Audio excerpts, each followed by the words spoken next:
Salut à tous. J'espère que vous allez bien, j'espère que vous avez la forme. Hop, alors je finis de tout paramétrer, comme ça on sera bon. Hello Ellie, hello Victor, j'espère que vous allez bien. J'espère que vous avez passé un bon mercredi, que vous n'avez pas trop chaud. Hello Magicland 31, j'espère que tu vas bien. Bon, alors comment vous allez en ce mercredi soir? Hello Jurkus, hello Andréani, j'espère que vous allez bien. Bon, quel temps vous avez en France? J'espère que la chaleur s'est un petit peu calmée. Il faudrait que je prenne des nouvelles de ma famille en France, savoir un petit peu quelle météo ils ont en ce moment et tout. Hello GG artiste, j'espère que tu vas bien. J'espère que vous allez tous très bien. Hello Tekoussi, j'espère que vous avez la forme. Écoutez, petit live ce soir, de nouveau. Vous le savez, on a repris les lives lundi depuis que je suis arrivé en Norvège.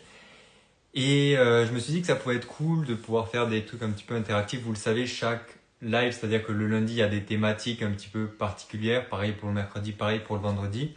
Le mercredi, c'est plus des séances où on va aller analyser des courses, analyser des séances, analyser des choses que vous m'envoyez, analyser du matériel, tester des choses, de la nutrition, bref, qu'importe. On fera un petit peu des crash tests et de l'analyse dans ces lives. Et du coup, aujourd'hui, pour commencer tranquillement, je ne sais pas si vous avez vu passer en story, mais je vous avais proposé de m'envoyer quelques séances, notamment en me rejoignant du coup le groupe WhatsApp. Hello Laduf, j'espère que tu vas bien. Et du coup, j'ai pu récolter toutes les séances qui m'avaient été envoyées. Je crois que j'en ai au total une, deux, trois. Ouais, voilà, c'est ça. On a sélectionné 4 parce qu'on ne voulait pas faire des duplicata ou autre. Et comme ça fera, les séances que vous nous avez envoyées et qu'on n'a pas pu sélectionner, ce sera l'occasion de refaire des nouvelles vidéos là-dessus. Hello Romain, j'espère que vous allez bien. Donc je vais faire 4 séances plus une course si on manque un petit peu de matière. Mais voilà, ce sera l'occasion. Donc comme je vous ai dit, si jamais vous voulez participer pour pouvoir avoir votre séance, qu'on puisse les analyser en direct, rejoignez le groupe WhatsApp qu'on a fait Immersion Trail. C'est ouvert à tous et comme ça, vous pouvez nous envoyer vos séances, mais pas que. Nous, on met aussi beaucoup de contenu exclusif, notamment en ce moment. Je suis en train de partager 4 tests qui vont permettre aux personnes présentes sur le groupe et qui souhaitent faire les tests de connaître leur zone d'intensité à partir d'un tableau automatique, si vous voulez, qui, à partir des données récoltées des tests que vous allez rentrer dans ce tableau, va vous donner les différentes zones d'intensité. C'est basé du coup sur différents protocoles pour avoir un maximum de fiabilité. Et nous, on peut aussi ajouter notre regard. C'est l'avantage là d'être dans le groupe pour pouvoir regarder tout ça. Hello Alexis. Bon, j'espère que vous allez bien. Écoutez, n'hésitez pas à me mettre des commentaires. Vous le savez, le but des lives, c'est que ce soit qu'on puisse échanger, interactif, participer. Donc, je vais vous partager différentes choses. Je ne sais pas si vous le savez, mais nous, du coup, avec nos athlètes et même, on a l'habitude d'utiliser le logiciel interval.icu. C'est un logiciel gratuit qui permet, si vous voulez, dans un premier temps, j'en parle beaucoup dans les vidéos YouTube, notamment de planifier votre saison, c'est-à-dire vous permettre d'avoir un regard, par exemple, sur toute la saison, sur quelle course vous allez préparer, du coup, quelle course intermédiaire vous allez devoir mettre en place pour arriver jusqu'à cette course, à quel moment mettre les week-end shocks, etc., etc. Bref, c'est vraiment primordial d'avoir une application comme ça pour pouvoir s'assurer de faire les choses correctement. Salut Alex, j'espère que tu vas bien. Ensuite, ça permet également, et du coup c'est pour ça qu'on l'utilise, d'analyser les séances avec du coup pas mal d'outils, pas mal de choses qu'on va pouvoir mettre en place, parfois plus que certaines applications plus connues comme Nolio en l'occurrence. Nolio qui en plus est payant, là l'intervalle c'est gratuit. Et du coup, on peut, je trouve, avoir beaucoup plus d'outils. Le seul truc, c'est que ça demande un petit temps d'adaptation. C'est pour ça que j'avais fait une vidéo même pour vous aider à bien utiliser interval.su parce que une fois qu'on le prend en main et c'est assez rapide au final, on a beaucoup de choses qui vont nous permettre d'avancer sur ce sujet-là. Hello Julien, hello Tom, j'espère que vous allez tous très bien. Bon écoutez, du coup, comme je vous ai dit, 4 séances qui vont être analysées et éventuellement une course en plus. Et voilà, ça va, merci, je te coupe, faudra me dire quand l'appel. Faudra me dire quand l'appel pour un ultra. Ah, je te réponds juste après le live si tu veux. Je pense que tu as dû me répondre. Je regarderai du coup tous les DM juste après le live et comme ça je te répondrai pour tout ça. Hello Antunes, j'espère que tu vas bien. Bon alors, commençons. Je vais du coup partager les photos. Vous allez me dire si vous voyez correctement ce que j'ai à vous partager. Alors, tac, tac, tac. Donc je vais vous partager plusieurs visuels. On va faire ça en plusieurs temps. Donc dites-moi si vous arrivez à voir correctement. Sinon, j'essayerai de un petit peu zoomer si j'ai la possibilité de zoomer ou autre. Mais voilà, sinon faites une capture d'écran zoomée. Je sais pas si vous avez la possibilité, mais bon. Ah non, je vais zoomer ma tête là. Mais en gros, je vais vous décrire les courbes qu'on voit. Comme ça, vous allez pouvoir un peu mieux comprendre et visualiser ce que j'ai à vous dire. Alors, laissez-moi mettre comme ça, je le mets sur mon ordi en parallèle. Hop, nickel. Donc, en gros, vous avez plusieurs courbes. Ouais, trop petit. Je vais essayer de les zoomer. Les autres, celle-là, je peux pas la zoomer. Mais est-ce que tu arrives, et vous arrivez du moins, à voir à peu près la courbe rouge sans savoir à quoi ça correspond, mais à voir à peu près la tête qu'elle a, etc.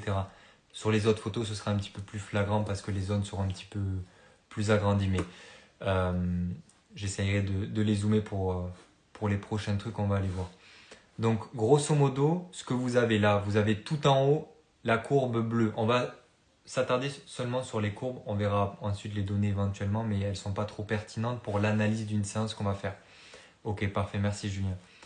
Donc en gros, cette séance, c'est une sortie 2F type récup. Donc en gros, on a demandé à une personne de faire 45 minutes, 1 heure de sortie très tranquille de récup. Ça peut être une séance qui est placée après une séance d'intensité, quelques jours après une course. Voilà, vraiment pour permettre de tourner les jambes, faire un petit peu de volume, mais c'est surtout dans un but de récupérer sans créer de la fatigue supplémentaire.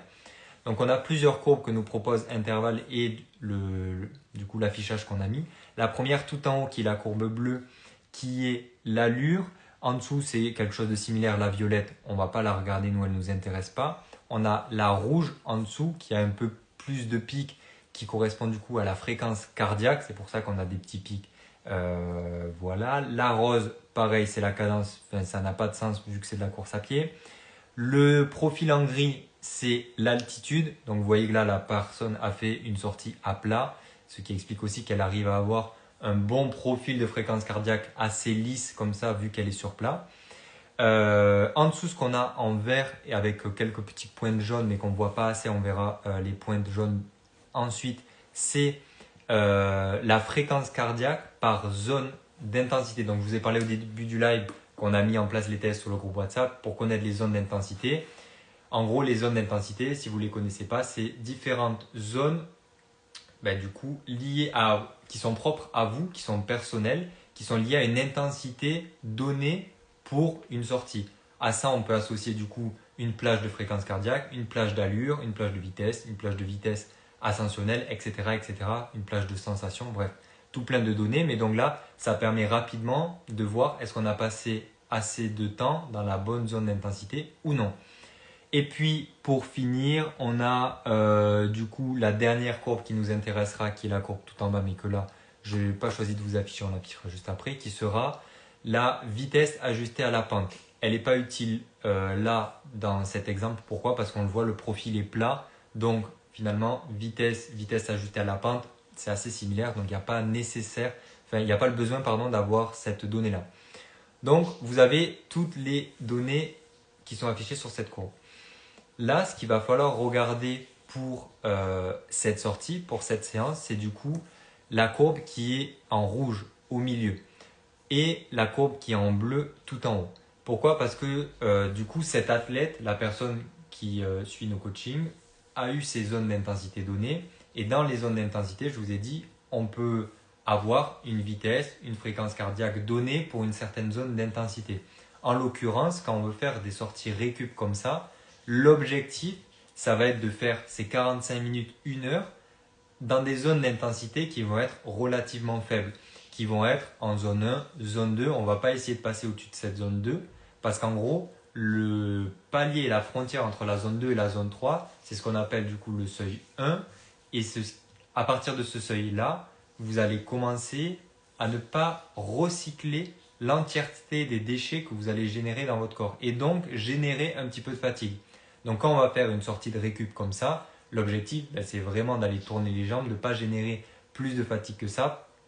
Et donc, c'est pour ça que c'est important de pouvoir respecter ces zones d'intensité. Donc là, la chose qui va être importante à analyser sur une séance de la sorte, ça va être du coup de vérifier que notre fréquence cardiaque déjà soit à peu près stable, parce qu'une fréquence cardiaque qui n'est pas stable sur des sorties aussi courtes peut signifier le fait qu'on soit sur une intensité trop élevée et donc on ait du mal à tenir ce rythme et que le cardio s'emballe un petit peu, mais aussi l'allure, parce que là, je vous l'ai dit, on est sur plat, et donc vérifier qu'on soit sur une allure qui soit correcte. Une chose à analyser et à regarder, c'est si les BPM moyens sur les 10 premières minutes sont les mêmes, à peu près les mêmes que les BPM moyens sur les 10 dernières minutes. Il ne faut pas que ça dépasse, si vous voulez, qu'il y ait un gap de 10 BPM entre les 10 premières et les 10 dernières minutes, à peu près, ou même entre votre fréquence cardiaque max, si vous voulez. Pourquoi? Sinon, on a du coup le phénomène de la dérive cardiaque qui rentre en place. Et le phénomène de dérive cardiaque, ça traduit souvent une intensité trop élevée pour un effort du coup qui devrait être beaucoup plus faible, en l'occurrence un effort de zone 2, là pour la séance qu'on a choisi d'analyser. Hello Alex, hello NXLANX, j'espère que tu vas bien, désolé pour d'avoir écorché ton pseudo. J'espère que vous allez bien. Du coup, on analyse les séances là, qui est la première séance, la séance 2F en récup. Donc je vous disais, le fait d'avoir une dérive cardiaque sur des séances de la sorte, c'est pas normal parce que ça veut dire qu'on est sur une intensité trop élevée alors qu'il faudrait qu'on soit sur des intensités plus faibles. Si le tableau d'intensité vous a donné un résultat où, en gros, pendant la séance, vous avez respecté les allures, vous avez respecté votre fréquence cardiaque, enfin, du moins vos allures plutôt, mais votre fréquence cardiaque, vous avez une dérive cardiaque qui a lieu au fur et à mesure de la séance, ça veut dire plusieurs choses. Soit qu'il faudra peut-être revoir un petit peu à la baisse les données de fréquence cardiaque et d'allure parce qu'elles sont peut-être un petit peu trop élevées et vous n'arrivez pas à les tenir. Soit peut-être tout simplement un petit peu de fatigue, un petit peu des premiers signes de surentraînement, ce genre de choses qui peuvent se traduire aussi par plus de fatigue dans votre corps et donc vous montez plus facilement dans les tours et vous vous fatiguez plus facilement. Donc voilà pour cette première séance. La deuxième photo que je peux vous partager et que intervalle.isu propose, tac tac tac, c'est celle-ci. C'est du coup, on voit plusieurs courbes, mais la chose qui nous intéresse, c'est si vous voulez les petits pourcentages qu'on a au milieu à gauche, où on voit une grosse barre verte. Vous voyez, cette grosse barre verte, si vous voulez, ça signifie là en l'occurrence que l'athlète a passé beaucoup de temps et donc la majorité de son temps. Je vais essayer de vous retrouver le pourcentage, comme ça je vais pouvoir vous le donner exactement. Tac, tac, tac. Mais je crois qu'on était... Bon, c'est pas important, on va pas... Ouais, voilà.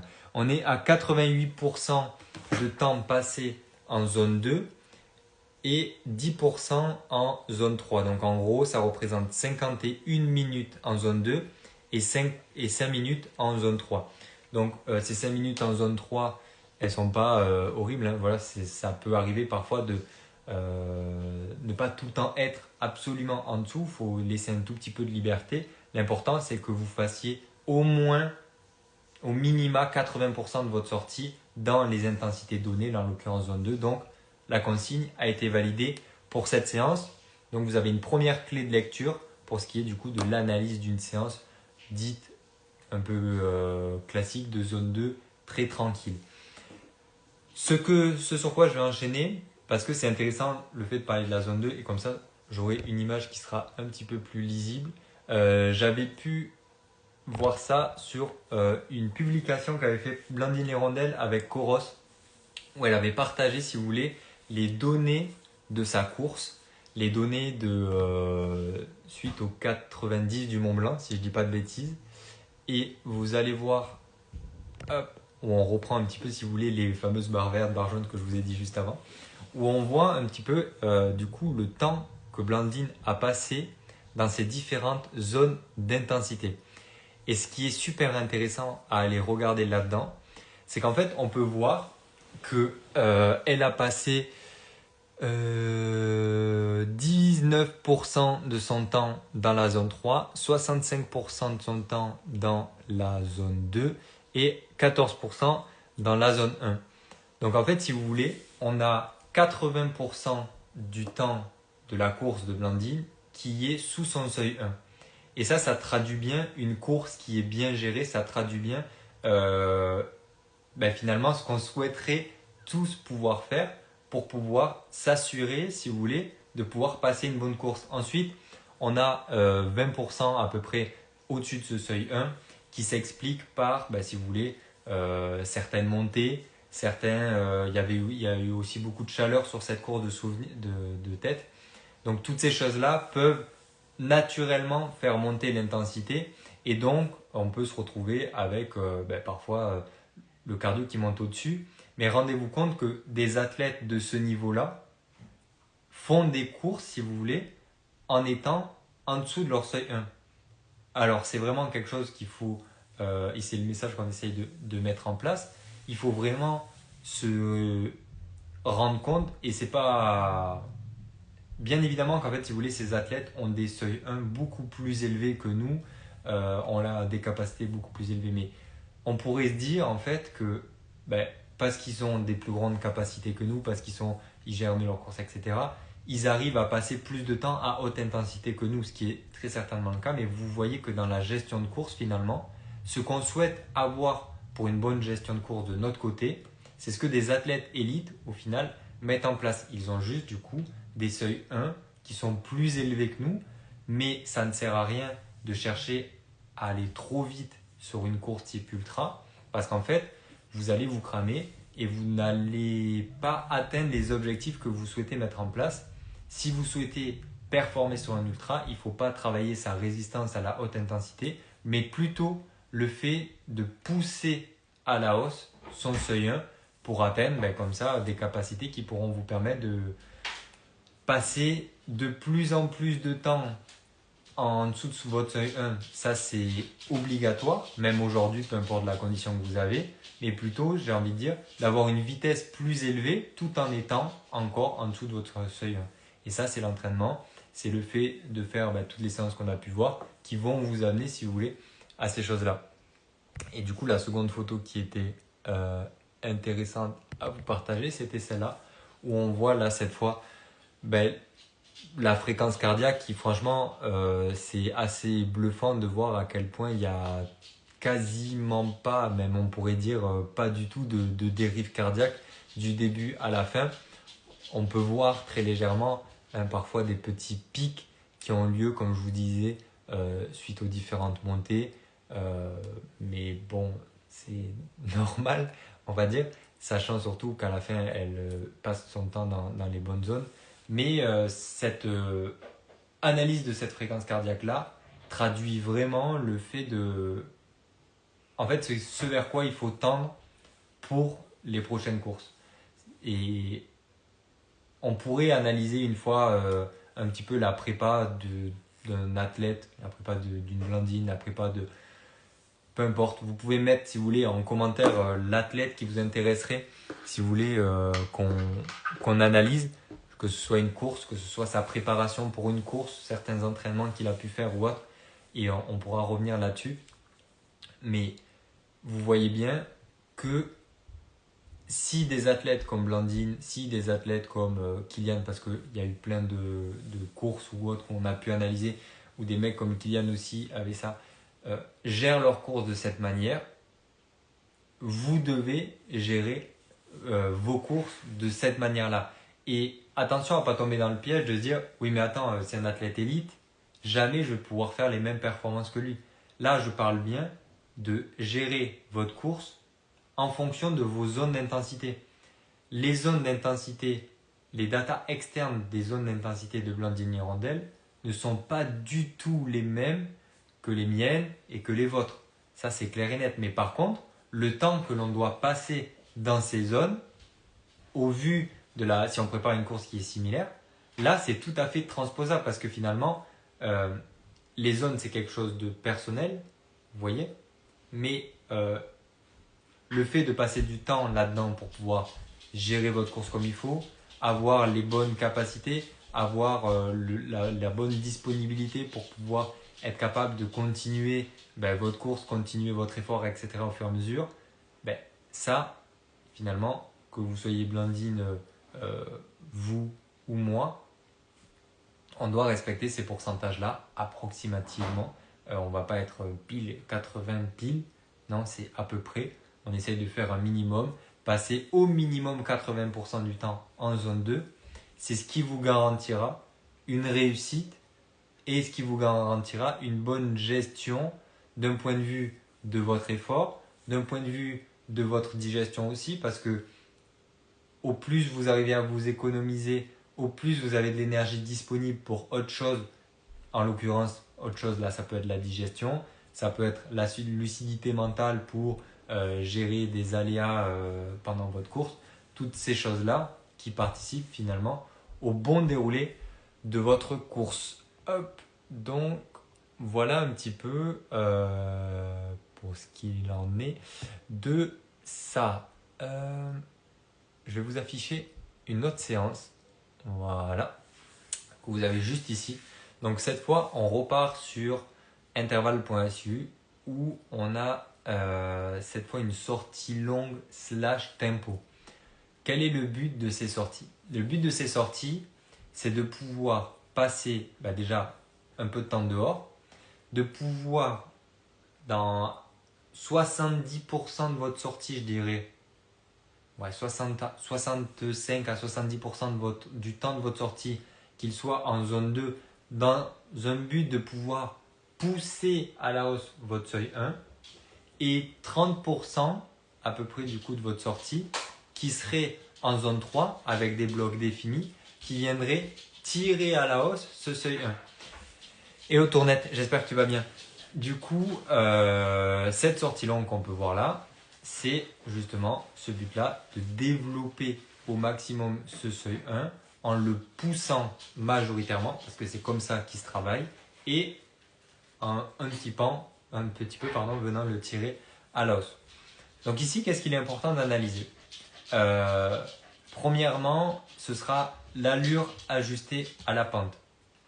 Pourquoi? Parce qu'on l'a dit, là on voit sur le graphique, il y a du dénivelé, donc on ne peut pas se fier au graphique. On ne peut pas se fier au graphique de la vitesse, au graphique de l'allure. Parce que il est évident que quand ça va monter, quand ça va descendre, quand ça va être à plat, l'allure ne sera pas du tout la même. Pour autant, l'intensité également. C'est-à-dire que pour une même vitesse donnée, que je sois en montée, en descente à plat, je ne vais pas du tout avoir la même intensité en fonction de la pente que je vais rencontrer, ce genre de choses. Hello Aurélien, hello Joanne, j'espère que vous allez bien. Du coup, c'est pour ça qu'on utilise l'outil qui est la vitesse ajustée à la pente. Il faut pouvoir corréler cet outil-là à d'autres parce que c'est un outil qui se développe, qui devient de plus en plus fiable, mais il y a parfois des petits couacs, il y a parfois des petites erreurs, donc c'est super pour l'analyse. Par contre, c'est toujours bien si on peut corréler cet outil-là avec la fréquence cardiaque en l'occurrence, qui peut aussi faire le taf pour définir vos zones d'intensité. Et là, en fait, on voit bien une chose, c'est déjà dans un premier temps nos deux blocs d'intensité, nos deux blocs de zone 3 au niveau de la fréquence cardiaque. On voit vraiment ces deux bosses au milieu qui sont traduites par la montée en intensité de l'effort. Du coup, on passe sur un effort où on était en zone 1, zone 2, à un effort où on passe en zone 3. Donc, on passe au-dessus de notre seuil 1. Donc, comme je vous disais, les déchets que l'on va générer ne vont pas se recycler en totalité. Hello Alexandre, hello Julien, j'espère que vous allez bien. J'espère que vous passez un bon mercredi. Du coup, c'est pour ça qu'on voit ça. Et pour ce qui est de la vitesse ajustée à la pente, pareil, il faut que vous ayez un gap ou que vous ayez une augmentation de cette vitesse-là nécessairement. Ensuite, ce qui peut être intéressant à regarder, c'est comment vous arrivez à descendre entre ces deux blocs. Au bout de combien de temps vous redescendez dans votre zone 2. C'est intéressant, pourquoi? Parce qu'en fait, quand vous allez, hello Florian, j'espère que tu vas bien, quand vous allez faire une course par exemple, où vous allez chercher à passer, comme on a dit tout à l'heure en analysant la course de Blandine, vous allez passer 80% de votre temps, on va essayer en zone 2. Mettons, vous rencontrez une montée, un gros coup de chaud, peu importe, qui va vous amener sur votre zone 3. Il faut être capable de pouvoir savoir à peu près en combien de temps on va pouvoir redescendre dans cette zone assez idéale pour pouvoir continuer à avoir un bon rythme et continuer notre course sans trop de pépins. Ben, ça va nickel, la forme, tout va bien de mon côté. On analyse quelques séances. On a pu commencer avec quelques séances d'EF. On a analysé la course aussi de Blandine pour pouvoir regarder un petit peu ses intensités. Et là, on analyse du coup une séance sortie longue tempo avec quelques blocs de tempo. Et donc, on parlait justement de la capacité à pouvoir redescendre assez rapidement pour pouvoir, si tu veux, permettre en fonction pendant une course ou pendant un effort, tu vas naturellement parfois avoir des montées en intensité, tu le sais sans doute, hein, parce que tu veux doubler un mec, parce qu'il fait très chaud d'un coup, donc naturellement ça fait monter l'intensité, parce que tu as des pentes très raides, toutes ces choses-là. Donc ça arrive du coup de parfois passer du temps en zone 3 et c'est naturel. Et c'est du coup intéressant de savoir au bout de combien de temps tu vas pouvoir retrouver un effort qui est dit un petit peu plus stable, qui serait du coup en dessous de son seuil 1, en zone 2, pour reprendre à nouveau un bon rythme, ce genre de choses. Donc là, en l'occurrence, ce genre de séance, ça peut nous amener à analyser ça et à savoir un petit peu du coup comment est-ce qu'on réagit à ces données-là. Ensuite, c'est évident que plus on va prolonger l'effort, plus on va avoir de fatigue, plus on va avoir de l'inertie, que ce soit à la montée de notre cardio, mais aussi à la descente.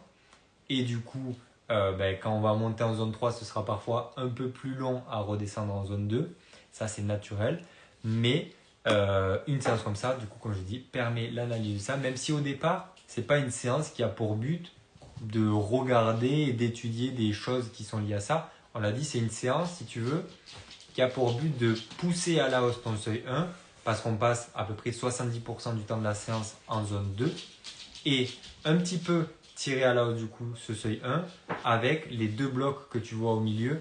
Je sais plus, je crois que c'était 15 minutes de zone 3 où du coup là tu vas vraiment passer du temps en zone 3, mais le but c'est pas d'être trop en zone 3, c'est vraiment être juste à la limite pour venir créer un petit peu de fatigue et surtout tirer à l'os ces choses là.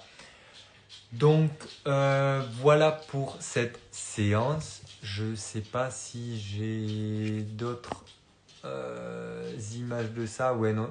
Ça, c'était pour pouvoir vous montrer un petit peu l'étude sur intervalle. Si vous utilisez les laps, et je vous conseille d'utiliser les laps sur votre montre, ça permet toujours, quand vous faites un fractionné, d'avoir une meilleure analyse par la suite. Si vous êtes suivi par un coach ou pas, peu importe en fait, hein, même pour votre analyse personnelle, ça pourra vous donner, comme on le voit là, des blocs sur intervalle dans lesquels vous allez pouvoir avoir votre FC moyenne, votre FC max, votre allure moyenne. Vous allez pouvoir avoir votre allure moyenne ajustée à la pente qui est intéressante quand on a du dénivelé positif, simplement parce que du coup, on l'a dit, l'allure n'est pas hyper fiable sur toutes ces choses-là. Et on a aussi à peu près du coup les zones, on le voit un petit peu sur la droite. Donc ça, c'est hyper intéressant pour pouvoir, pas galérer si vous voulez, quand vous êtes sur vos séances, à découper un petit peu à la main, à tracer et tout. Là, vous avez ce qu'on appelle du coup sur le logiciel les intervalles qui sont déjà pré-découpés, que vous pouvez vous aussi découper manuellement, ou alors que vous pré-découpez, on va dire, pendant votre séance en appuyant sur le bouton lap pour venir justement boucler. Quand vous faites je sais pas, on pourrait dire 5 fois 4 minutes par exemple, peu importe. Et bien à chaque fois que vous partez pour une 4 minutes, vous appuyez sur lap, dès que vous finissez, vous rappuyez. Dès que vous repartez, vous appuyez. Comme ça, vous allez avoir vos 4 minutes d'effort, vos 1 minute 30, 2 minutes de repos, découpés 5 fois avec l'échauffement, avec la récup. Et vous pouvez vraiment analyser, par exemple, est-ce que sur tous mes blocs de 4 minutes, ma fréquence cardiaque moyenne a été à peu près la même? Est-ce qu'elle a augmenté? Est-ce qu'elle a baissé? Si elle a augmenté, ça veut peut-être dire que la prochaine fois, je dois partir un petit peu plus vite pour avoir quelque chose de lisse. Si elle est descendue, ça veut peut-être dire que je suis parti un petit peu trop vite et que du coup, il faut que j'arrive la prochaine fois à un peu mieux me gérer. Pareil pour les temps de récup, voir si sur tous les temps de récup, vous arrivez à descendre à peu près au même niveau à chaque fois ou est-ce que au fur et à mesure, vous montez de plus en plus, ce qui normalement devrait arriver, hein, mais il ne faut pas que ce soit non plus excessif, il ne faut pas que vous preniez plus 5, 8, 10 BPM à chaque fois, sinon vous allez avoir un manque de récup et ça veut peut-être dire aussi, si c'est le cas, que la séance n'est peut-être pas adaptée pour vous, tout simplement. Que peut-être vous, il vous faut un petit peu plus de temps de récup ou des temps d'effort différents et peut-être des temps de récup un petit peu plus longs pour être capable de redescendre un petit peu plus bas et pour être capable de finir la séance comme il faut, de travailler dans les bonnes intensités et d'avoir une séance qualitative et non pas faire une séance pour faire une séance si au final, elle ne vous sert à rien. Voilà un petit peu pour l'analyse des séances que je voulais faire avec vous ce soir. Écoutez, nous on se retrouve vendredi. Vendredi, qu'est-ce que je me suis mis comme live? Je vais vous dire ça. Je me suis noté quelques idées. Mais les thématiques du vendredi, c'est... Ouais, ce serait un truc un petit peu talk sur un sujet avec avec une petite FAQ et tout à la fin. Donc, salut Isabelle, j'espère que tu vas bien. Isabelle Noé, j'espère que tu vas bien. Donc, écoutez, si jamais vous avez des idées, des choses que vous voulez qu'on aborde, déjà que ce soit dans un premier temps, dans ce live, on a parlé, vous l'avez vu, de l'étude de séance, comment réussir à étudier, à comprendre comment est-ce que ça fonctionne, l'analyse d'une séance pour que vous puissiez vous aussi le reproduire sur votre propre séance, savoir ce qu'il faut regarder, ce qu'il est important de cocher, quel outil utiliser, toutes ces choses-là. Si vous avez des questions là-dessus, n'hésitez pas. Et surtout, si vous avez des sujets, des choses qui vous intéressent, des choses à développer sur le trail, l'ultra trail, toutes ces choses-là. Si c'est des questions simples, posez-moi les maintenant. Si c'est du coup des idées pour le sujet de live de vendredi, n'hésitez pas soit à me les poser ici, soit sinon rejoignez directement la communauté, le groupe WhatsApp Immersion Trail. Vous avez normalement tous les liens. Si vous ne les avez pas, envoyez-moi un DM sur Instagram et je vous enverrai le lien pour rejoindre. Et là-dessus, de toute façon, c'est là où je mets toutes les news, toutes les actus, même vous avez des choses un petit peu en avance, ce genre de choses. Donc, si vous avez des idées de live, si vous voulez qu'on aborde certains points que vous avez vu passer et tout, c'est l'endroit où il faut proposer toutes ces choses-là parce que tout simplement, on est un petit peu plus présent là-dessus. Alors, Carla, salut, je me pose une question. À partir de quand on ressent qu'on progresse? Alors, ça dépend. Qu'est-ce que tu as? Parce que le progrès, c'est un petit peu compliqué à juger. Hello Julien, ça dépend un petit peu le progrès, tu sais, du coup, de l'objectif de chacun. Par exemple, pour moi, progresser, c'est réussir à... Je parle très personnellement, là, pas de ce que les gens pourraient avoir. Hello Pablo, pour moi, progresser, c'est réussir à augmenter un petit peu les distances et surtout être de plus en plus à l'aise et de comprendre de mieux en mieux ce qui se passe dans moi, comment mieux me gérer, ce genre de choses, tu vois. Donc le progrès, c'est hyper large. Par contre, tu peux me dire comment est-ce qu'on sait quand on progresse au niveau de la vitesse, au niveau de, je sais pas, le fait d'être plus endurante, toutes ces choses-là. Donc déjà, dis-moi un petit peu de quel progrès tu souhaites me parler et en fonction, on pourra peut-être, je pourrais peut-être te donner des pistes. Mais tu vois, par exemple, si c'est un progrès très simple qu'on pourrait imaginer et appliquer à tout le monde, quelque chose qu'on met en place avec nos athlètes et les personnes qu'on coach, c'est toutes les 8 à 10 semaines, on leur fait faire un test, le test de la boucle, on l'appelle. En fait, c'est une boucle qu'elles ont autour de chez elles, de 6, 8, 10 km, ça dépend, avec un petit peu de D+, ou pas, suivant ce qu'elles travaillent. Et au début du coaching, elles font cette boucle à bloc, enfin le plus vite possible, et elles chronomètrent. Ensuite, au bout de 8 semaines, elles le refont. Et comme ça, tu as un circuit de référence où tu vas pouvoir comparer un petit peu tes chronos. Mais ce test, il est bien un petit peu pour l'ego, pour voir son temps, etc. Mais ce qui est aussi intéressant de voir, c'est de creuser et de voir, ok, peut-être au final, tu as mis le même temps, mais tu as passé beaucoup moins de temps sur des intensités élevées. Et donc, ça veut dire que tu as une meilleure capacité à développer ton endurance parce que pour un même chrono, au final, tu as réussi à avoir une intensité plus faible. Tu vois? Donc c'est là où le progrès, c'est très large au final. Sur l'endurance et l'évolution des distances, c'est ce que j'appelle le progrès. Et bien, comment voir ton progrès sur l'endurance? Il faut que tu puisses connaître ta capacité déjà. Enfin, pour moi, travailler son endurance, c'est travailler sa capacité à passer un maximum de temps en zone 2. Donc, comment voir si on a progressé? C'est si par exemple aujourd'hui, pour rester en zone 2, dans la montée qui est à côté de chez toi, tu es obligé de marcher. Et bien voir le progrès, c'est peut-être en ayant un bon plan structuré, en ayant fait les bonnes séances, ce genre de choses, dans 2 ou 3 mois, tu es capable de trottiner dans cette montée tout en étant à la même intensité, tout en étant toujours en zone 2. Tu vois? Mais aujourd'hui, si tu cours dans cette montée, tu es en zone 3, 4. Dans 2 mois, si tu travailles correctement, tu es en zone 2. Et donc, même si c'est un truc, une montée que de 500 mètres, peu importe, tu vois le progrès sur l'endurance. Pourquoi? Parce que ça veut dire qu'en fait, ton corps est capable de durer de plus en plus de temps, au final, à des intensités faibles, peu importe le dénivelé, ce genre de choses que tu vas avoir. Et du coup, l'évolution des distances, c'est un petit peu la même chose, tu vois. L'objectif, quand on souhaite aller chercher des distances de plus en plus longues, quand on souhaite se diriger vers l'ultra ou pas forcément, même avant, c'est d'augmenter son seuil 1. Donc son seuil 1, tu sais, j'en ai parlé, c'est la frontière entre sa zone 2 et sa zone 3. Plus ton seuil 1 va être haut, c'est-à-dire par exemple, aujourd'hui ton seuil 1 il est à 135 BPM. Si demain ton seuil 1 il est à 145 BPM, ça veut dire que pour la même intensité, tu as la possibilité de faire plus 10 BPM. Donc tu as la possibilité de courir plus vite sans t'épuiser plus.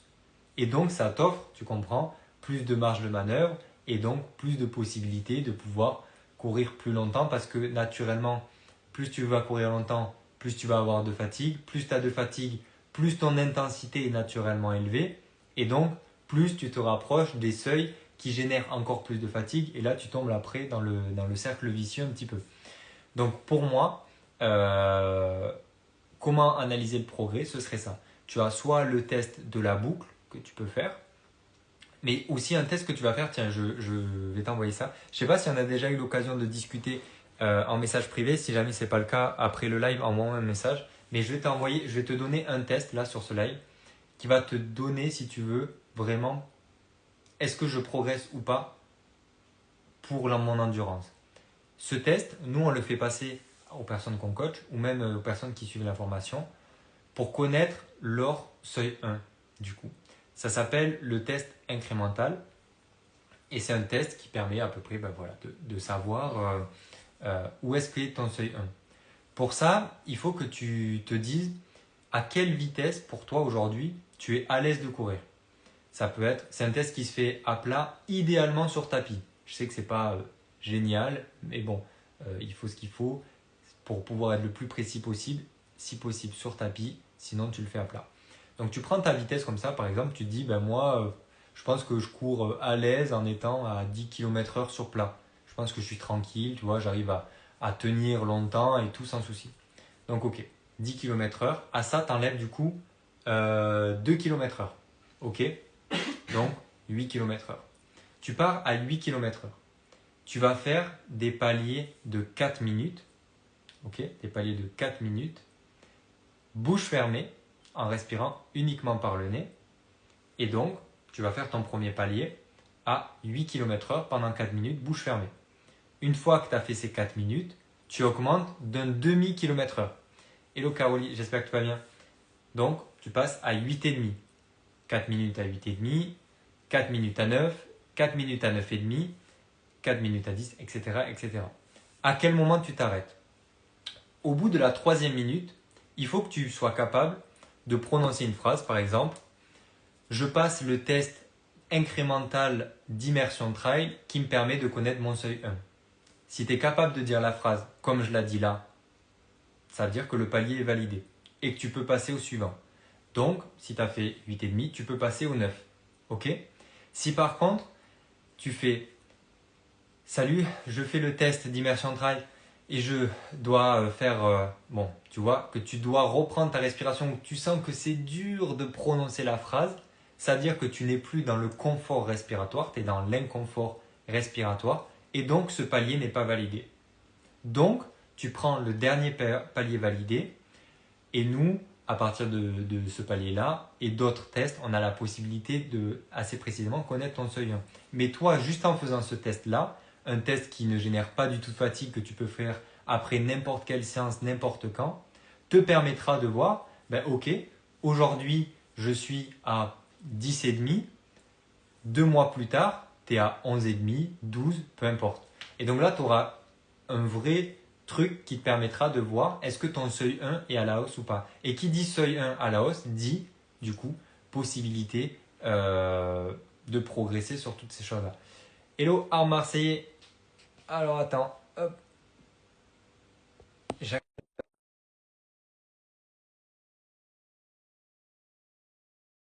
vraiment le plus fiable, si tu veux, pour ça, et qui te permettra vraiment d'avoir quelque chose qui te permettra du coup, d'analyser tout ça. Mais n'hésite pas à m'envoyer un message privé sur Instagram, comme ça, si besoin, je pourrais te renvoyer le test écrit. Comme ça, tu pourras le garder de côté et tu ne l'oublieras pas. J'ai accepté ta demande, je sais pas si c'était une erreur ou pas. Si jamais tu veux rejoindre le live, discuter de quelque chose, poser tes questions, n'hésite pas.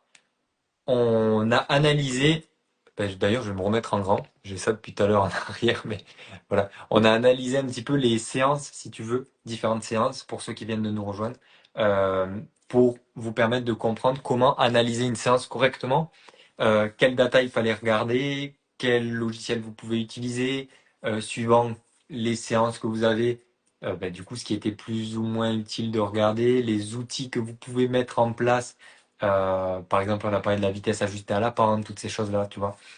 Voilà. J'ai des soucis de connexion, j'essaie de trouver un endroit où il y a du réseau. Ah! Est-ce que tu as pu entendre un petit peu ce que j'ai dit ou pas? Si c'est pas le cas, fais-moi un message et je t'enverrai le test par écrit. Je te ferai un vocal, ce serait un petit peu plus simple si tu captes mal, pas de souci. Donc voilà un petit peu ce qui était le programme du live. On a analysé également, comme j'avais fait une vidéo là-dessus, je crois. Ou je sais plus si, non, un live, j'avais fait un live déjà là-dessus, où on a analysé la course de Blandine, où on voyait sa répartition du coup d'intensité sur le 90 du Mont Blanc, où justement on voyait qu'elle avait passé 80% du temps en dessous de son seuil 1. Et du coup, ça démontre encore une fois que même chez les pros, ils passent énormément de temps dans des zones de basse intensité. Et donc, nous aussi, il faut qu'on soit capable et il faut qu'on passe du temps dans ces zones-là de basse intensité pour être capable de réussir nos prochains ultras et nos prochaines courses. Hello Matt, hello Victor, j'espère que vous allez bien. J'espère que vous passez un bon mercredi. Je sais pas quelle météo vous avez. Est-ce que vous avez pu aller courir? Est-ce que vous avez beaucoup de chaleur ou pas? Je sais pas du tout. J'ai pas du tout regardé la météo en France, j'avoue. Je sais pas si vous le savez, mais du coup, moi, je suis en Norvège en ce moment, donc je n'ai pas trop de problèmes de chaleur, j'avoue. Je, je profite un petit peu. Moi, je peux aller courir un petit peu quand je veux. Je mets même mon petit coup de vent, parfois mon petit jogging. Donc, j'ai pas trop ces soucis-là. Mais vous, côté en France, comment vous êtes? Est-ce qu'il fait très chaud? Vous galérez pas trop pour les runs? Faudrait que je regarde, voyons. En ultra, on est en basse intensité les trois quarts du temps. Ouais, même, enfin, ouais, franchement, il faut, hein. Après, là, du coup, tu prêches un convaincu si jamais c'est une affirmation que tu me fais. Mais oui, oui, il faut. Et il y a trop peu de personnes, malheureusement, qui sont pas assez dans ces répartitions-là. Tiens, regarde, si tu viens d'arriver, je te partage là euh, la répartition des zones de Blandine pour sa course, où on voit du coup en haut, la zone bleue qui est la zone 1 où elle passe 14% du temps. Allez, arrondissons à 15, faites-moi plaisir. La zone 2, zone d'endurance, où elle passe 65% de son temps. La zone 3, où elle passe 19%. Et zone 4, 1%. Bref. Donc, elle est capable de passer 80% de son temps en zone 2. Nous aussi, on est capable de passer 80% du temps dans notre zone 2. Le problème et l'erreur serait de se dire, oui, mais elle court plus vite que nous, donc je peux pas avoir la même vitesse et tout. Non, non, c'est là où on se trompe, c'est que les zones d'intensité, c'est quelque chose qui est propre et personnel. Hello Camille, hello Lomis, hello Didi, j'espère que vous allez bien. Donc vous voyez, les intensités, elles sont personnelles, elles sont propres, et donc, euh, enfin, nous aussi, il faut qu'on soit capable de passer ça. Moi, j'aime bien parce que vous savez, c'est une loi qui existe dans plein de choses, dans la finance, dans plein de trucs. On voit le fameux 80-20 et il parle souvent aux gens. C'est pour ça que j'aime bien dire 80% du temps en dessous de votre seuil 1, 20% au-dessus. Là, on le voit, les 20% en l'occurrence, si on regarde l'autre image, ils sont dus à quelques montées. C'est une course où il avait fait très chaud aussi. Donc toutes ces choses-là participent au fait que naturellement l'intensité monte un petit peu. Mais enfin, quand une athlète de ce niveau-là sur une course aussi euh, quand même un peu disputée, même si elle avait fait une course où elle était devant tout le temps, elle n'avait pas eu trop de soucis, est capable de passer 20% seulement de son temps au-dessus de son seuil 1, ça montre bien ses capacités. Ouais, mais en fait, c'est pas. Je suis totalement d'accord que les pros ont un staff derrière, que c'est leur métier, toutes ces choses-là. Mais euh, cet argument-là, en fait, si tu veux, non, mais en fait, si tu veux, à Marseille, je suis totalement d'accord avec toi. Que toi, enfin, même nous tous, on a un taf, que c'est du loisir. Mais en fait, pour moi, ces arguments ne participent pas au fait de se dire que on doit passer plus de temps en zone 3. Parce que ces arguments, par contre, justifient totalement le fait que des athlètes élites aient la capacité d'avoir un seuil 1 qui est, mais à des années-lumière de notre seuil 1, et donc qui soit capable de courir certaines montées où nous, même en marchant, on serait tout juste à cette frontière-là. Tu vois? C'est ça, par contre, je suis totalement d'accord. Mais en fait, nous, tout simplement, il faudrait qu'on arrive à passer plus de temps dans ce seuil 1. Et c'est pour ça que je te dis que c'est quelque chose de personnel, les zones d'intensité. C'est-à-dire que euh, tout le monde, et élite, pas élite et tout, devrait essayer de passer entre 75 à 80% de son temps, que ce soit aux entraînements pendant les courses, en zone de basse intensité. Tout le monde. Par contre, tout le monde n'a pas les mêmes vitesses, tout le monde n'a pas les mêmes zones de fréquence cardiaque, tout le monde n'a pas les mêmes allures, etc., etc. Ça, par contre, je suis totalement d'accord, et ça dépend du niveau de chacun, de l'investissement de chacun qui peut y mettre, etc., etc. Hello, merci pour toutes les analyses. Je me demandais par rapport à ces zones. Tu fais des tests avec analyse sanguine pour les mesurer avec précision. Sinon, comment le fais-tu? Mais surtout, ma question est à quelle fréquence remesurer tes zones pour voir où tu en es. Eh ben écoute, Victor, tu dois pas faire partie de notre groupe WhatsApp. Envoie-moi un DM et je t'enverrai si tu veux le lien de notre groupe WhatsApp où j'ai envoyé des tests à faire chez vous en autonomie. Et derrière, je vous envoie un tableau où vous pouvez rentrer du coup les résultats de ces tests qui vous donnera par la suite vos zones d'intensité. Ça suit plusieurs protocoles, ça mixe plusieurs choses pour avoir la plus de fiabilité possible. Mais non, tu le sais, tu m'en as parlé. C'est quelque chose qu'on met en place, qu'on va remettre en place là au printemps, été 2026. Du coup, on va commencer fin d'hiver, début de printemps 2026 à remettre ça, des tests de lactate qui là du coup te donnent avec beaucoup plus de précision ces mesures-là. Mais du coup, l'avantage qu'on a eu, c'est qu'on a pu faire passer ces tests-là de lactate à des coachés, à des personnes qui nous suivent sur Insta, peu importe, pour voir les résultats qu'ils donnaient. Et en parallèle, on leur avait déjà fait passer les tests que je te parle et qu'on a mis sur le groupe WhatsApp, etc., que tu peux faire en autonomie. Et en fait, on a quand même des résultats assez similaires. Il est évident que le test de lactate, c'est le truc le plus précis, j'ai envie de dire. Mais les tests qu'on a mis en place, quand même, sont assez précis. On est assez content d'avoir trouvé ce protocole-là pour avoir des zones qui sont fiables avec des moyens de valider ça. Donc voilà, n'hésite pas à rejoindre tout ça et je pourrais te dire tout ça. Et donc après, ce que tu me demandais, c'est à quelle fréquence les remesurer. Alors du coup, ça va demander hello à tous ceux qui nous ont rejoints. Hello Louis, Isolac, Vautier, j'espère que vous allez bien. Donc à quelle fréquence est-ce que tu peux les remesurer? Il n'y a pas de il n'y a pas de données qui dit qu'il faudrait les remesurer tous les 2, 3, 4, 5 mois. Je pense que si tu as un peu la flemme, hello Hector, j'espère que tu vas bien. Si t'as un peu la flemme, tu peux les remesurer chaque année, par exemple, tu vois, en début de saison. Après ta reprise de prépa, tu vois, tu fais une petite reprise de prépa pour te remettre un peu en jambes et tu remesures tout ça. Si t'es moyen la flemme 2 fois par an, au début et au milieu de ta prépa, si t'as envie d'être hyper régulier, tous les 3 mois. Voilà. En dessous de tous les 3 mois, ça me paraît pas trop pertinent parce que en général, pour qu'il y ait des vraies adaptations, des vrais changements, ce genre de choses, c'est 2, 3 mois, tu vois, mais tous les 3 mois si tu veux vraiment être précis. Mais ouais, moi je dirais un truc comme ça.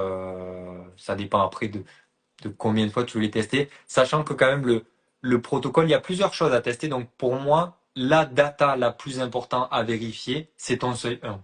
Tu vois, dans les zones d'entraînement, du coup, c'est le haut de ta zone 2. C'est le truc Elonoa. C'est le truc pour moi à vérifier le plus régulièrement possible parce que c'est ce qui te permettra, c'est ce qui va faire finalement que tu vas te blesser ou non. Est-ce que tu es en surentraînement ou non? C'est de connaître ton seuil 1, le haut de ta zone 2. Et pour ça, tu n'as qu'un seul test, voire deux, au choix si tu veux vraiment valider ou pas, qui te permettent de recontrôler ça. Et donc tu peux en début de saison passer tous les tests, donc tu as un test de 3 minutes, un test de 6 minutes, un test de 12 minutes, c'est les 3 tests principaux qui te donnent tes zones. Et ensuite, revalider avec le test incrémental dont j'ai parlé tout à l'heure à, j'ai oublié ton prénom, excuse-moi, à Carla. Et tu as aussi le test de 1 heure, où en gros, tu vas courir 1 heure à plat aux données qui sont juste en dessous de ta zone 2, et tu vas contrôler que la moyenne des 10 premières minutes au niveau des BPM soit à peu près la même que les 10 dernières. À peu près les mêmes, ça veut dire quoi? S'il y a plus 10 BPM de différence, ça veut dire que tu es trop haut. À ce moment-là, ça veut dire qu'il faut peut-être revoir euh, à la baisse cette donnée-là d'allure, de vitesse. Donc voilà, Ousquet, c'est très clair. Merci pour ta réponse, ta bienveillance. Ben, avec plaisir, on est là pour vous aider. N'hésite pas si jamais tu as d'autres questions ou autres. Hello, Harmonie. J'espère que vous allez bien. Mais n'hésitez pas, si jamais vous avez d'autres questions, comme je vous ai dit, le but de ce live au départ, c'était qu'on puisse analyser un petit peu les séances qui m'avaient été envoyées. Ben, du coup, j'ai envoyé un message, enfin j'ai mis une story, et après c'est sur le groupe WhatsApp où j'ai sélectionné certaines séances qui m'avaient été envoyées. On a analysé une séance de récup, une séance de puissance VO2 max, une séance sortie tempo, une sortie longue, et on a analysé du coup un petit peu la course de Blandine-Hirondelle sur 190 du Mont Blanc. On a eu l'occasion d'échanger sur plusieurs sujets, notamment sur les tests à réaliser pour connaître vos zones d'intensité. On a échangé sur le test incrémental qui permet de connaître votre seuil 1 et de le revalider, ce genre de choses. Donc, n'hésitez pas, si jamais vous avez d'autres questions, que ce soit là-dessus. On parlait tout à l'heure aussi, je refais, vous savez, on fait un live tous les lundis, mercredis, vendredis sur Instagram. Vendredi, ce sera un live où on va prendre un sujet, on va le décortiquer, on va parler dessus, vous allez poser vos questions. Ou en gros, voilà.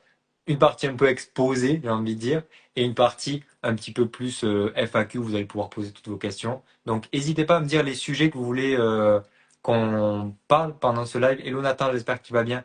Ça peut être sur la nutrition, ça peut être sur votre préparation, comment bien préparer, ça peut être sur l'endurance fondamentale.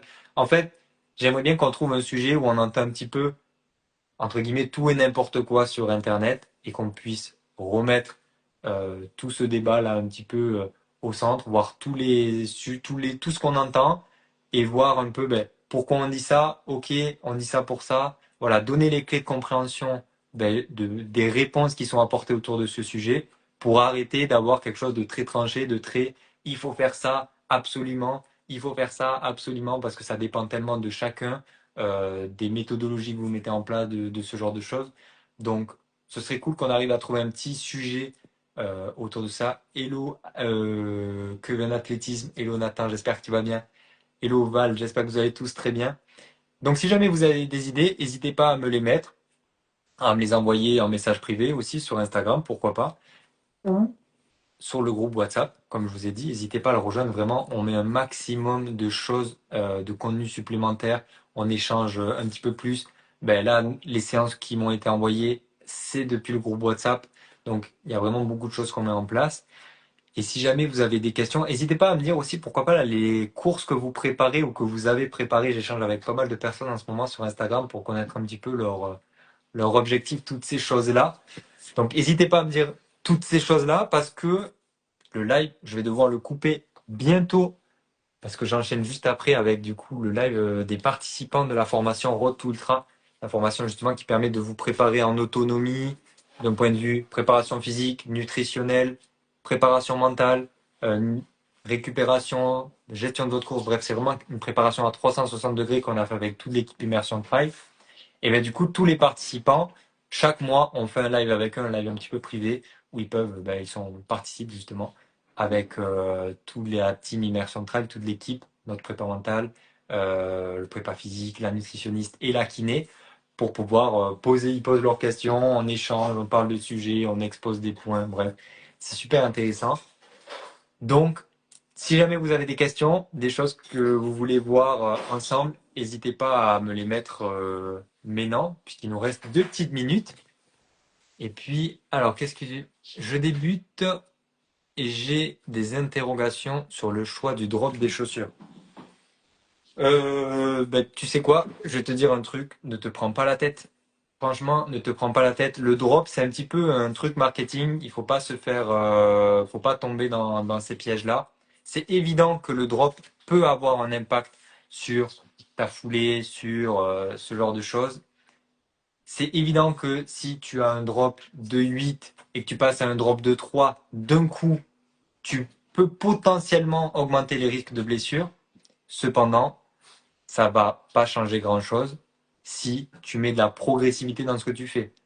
Quand tu prends tes nouvelles chaussures, peu importe le drop, 6, 8, 4, minimaliste, on s'en fout. Honnêtement, franchement, on s'en fout, te prends pas la tête. Prends les chaussures qui sont cohérentes avec ce que tu vas faire. C'est-à-dire que si tu vas faire de l'ultra et que tu aimes bien avoir du confort, privilégie des chaussures avec du confort, avec peut-être un peu plus d'amorti. Si c'est des terrains gras, avec un peu plus de grip. Si tu vas avoir beaucoup de pluie, avec un peu de Gore-Tex, tu vois, ce genre de choses. Et vas-y de manière progressive avec l'adaptation de tes chaussures. C'est-à-dire, du jour au lendemain, ne change pas ta paire de pompes comme ça, du jour au lendemain, en mettant les neuves d'un coup, en partant faire 3 heures d'un coup. Non, moi, ce que je conseille, c'est pendant une semaine, 15 jours, mets-les tous les jours. Chez toi, tu les mets. Quand tu vas au taf, tu les mets. Quand tu vas promener le chien ou quoi, peu importe, tu les mets. Mais tu les mets pas pour courir. Au bout de 10-15 jours, va faire tes sorties d'1 heure avec, tes sorties de récup tranquille. Et au bout, là, ça aura fait 3 semaines à peu près. Commence à, là, elles seront faites à ton pied. Ta biomécanique sera un petit peu modifiée et adaptée au changement de drop et tout qu'il y a pu y avoir. Et à ce moment-là, tu n'auras aucun souci de changer de drop ou peu importe le drop que tu as pris au final, tu vois. Après, si tu me dis par exemple que tu as des problématiques de genoux, que tu as des problématiques très particulières qui font que le choix du drop est peut-être une question, à ce moment-là, on peut en discuter, ce serait quelque chose d'un peu plus euh, complexe. Mais on va dire que si tu débutes dans le trail et que t'as pas de truc très spécifique ou quoi, franchement, te pose pas de questions, hein. Moi, tu sais, quand j'ai commencé le trail, le drop, ça existait parce que voilà, mais personne s'en souciait. Et j'ai pris les premières paires de pompes qui me sont passées sous la main. Et j'ai jamais eu de soucis à cause du drop, même jusqu'à aujourd'hui. J'ai toujours respecté ce principe de progressivité dès que j'ai changé les chaussures. C'est-à-dire que pendant un temps, j'étais chez Salomon, puis après, j'étais chez Asics, puis j'ai essayé Brooks, puis j'ai essayé Merrell, puis j'ai essayé On, puis bon, bref, je vais pas te faire la liste parce que on y serait pour un moment. Tu vois, mais j'ai changé de marque de chaussures, j'ai changé de drop, j'ai changé de profil de chaussures. J'ai essayé des Hoka, les Hoka Mafat, donc tu vois bien la gueule des chaussures. J'ai essayé les On qui sont beaucoup plus dynamiques. Mais si tu mets de la progressivité dans tout ça, ça va le faire. Et pas de souci de ce point de vue-là.